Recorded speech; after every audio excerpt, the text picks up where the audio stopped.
Bonjour à tous, j'espère que vous allez bien. Je suis ravie de vous retrouver à nouveau. Avant de vous partager le contenu du jour, je vous encourage vraiment à transmettre, à transférer les messages s'ils vous édifient, à laisser des commentaires, à liker. Cela permettra de rendre ces contenus visibles à un plus grand nombre, les amis.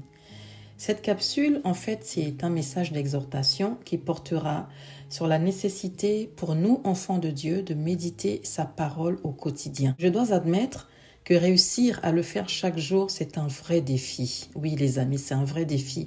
Avec toutes les occupations qu'on a chaque jour, les réseaux sociaux qui se sont ajoutés, on peut avoir tendance à banaliser, à mettre de côté la parole de Dieu qui est indispensable. Cette parole, sachez-le, ne nous a pas été donnée par hasard. Elle existe pour notre intérêt. Elle existe pour notre bien, et cela dans chaque domaine de notre vie. J'ai noté quelques bénéfices qu'on va voir maintenant. Bénéfices de la parole de Dieu. Alors le premier, c'est que la parole est une nourriture. Oui, l'homme ne se nourrira pas de pain seulement, mais aussi de toute parole qui sort de la bouche de Dieu.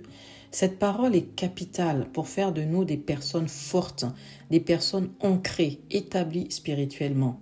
De même que notre corps physique a besoin de manger pour être fort, notre esprit, lui aussi, a besoin de se nourrir. Le deuxième point, la parole est une lampe à nos pieds, une lumière sur nos sentiers. Le rôle de la parole va être ici de nous éclairer dans nos décisions, dans nos choix de vie. Elle va nous éviter des pièges qu'on ne peut pas voir si on est dans les ténèbres totales. Sachant ce que Dieu dit à propos d'une chose, quand on lit les Écritures, il nous sera plus facile de nous positionner, donc plus facile de prendre des bonnes décisions. La troisième nécessité d'être ancré dans la parole de Dieu, c'est que la parole est une arme. C'est une arme redoutable face aux tentations. Souvenez-vous que Jésus, quand il a été tenté dans le désert par Satan, à 3 reprises, il lui a dit à chaque fois, il est écrit. Lorsque l'ennemi mettait un point de tentation, par exemple, lorsqu'il lui a dit, voilà, si tu es l'enfant de Dieu, jette-toi, saute de là-haut, Jésus lui a dit, il est écrit. À chaque fois, Jésus répondait par « il est écrit ».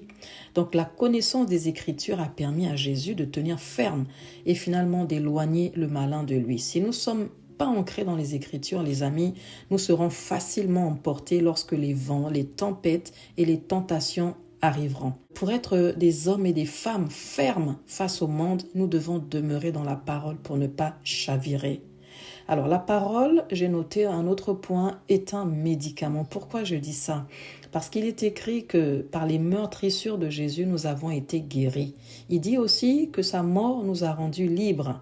Donc lorsque la maladie, la dépression ou encore les soucis, les inquiétudes de la vie frappent à notre porte, on pourra leur dire « Jésus est mort, Jésus a pris nos maladies, il a porté nos douleurs.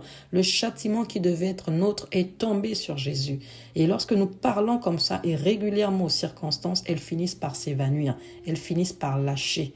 Mais pour cela, il nous faut connaître les Écritures, savoir quoi répondre à ce moment-là.